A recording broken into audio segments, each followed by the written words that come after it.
মূল দরজার তালা ভেঙে দিনে দুপুরে এক ব্র্যাক কর্মকর্তার বাসায় চুরির ঘটনা ঘটেছে।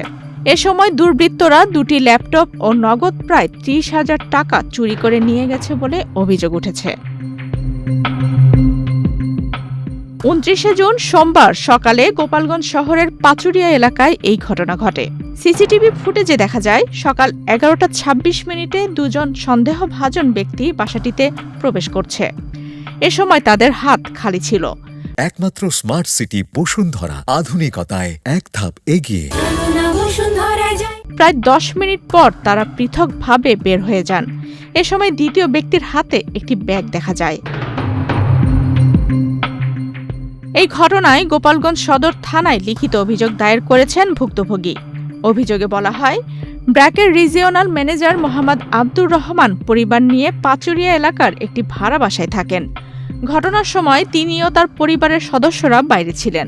দুপুরে বাসায় ফিরে তিনি দেখেন মূল দরজার তালা ভাঙা এবং ঘরের আসবাবপত্র এলোমেলো অবস্থায় পড়ে আছে। পরে দেখা যায় দুর্বৃত্তরা বাসা থেকে দুটি ল্যাপটপ ও নগদ ২৯,৫০০ টাকা চুরি করে নিয়ে গেছে। বিষয়টি স্বজনদের জানিয়ে তিনি গোপালগঞ্জ সদর থানায় লিখিত অভিযোগ করেন। গোপালগঞ্জ সদর থানার ভারপ্রাপ্ত কর্মকর্তা মোহাম্মদ আনিসুর রহমান বলেন, লিখিত অভিযোগ পাওয়া গেছে, ঘটনাটি তদন্ত করে আইনগত ব্যবস্থা নেওয়া হবে। আফসানা রিপা, বাংলাদেশ প্রতিদিন।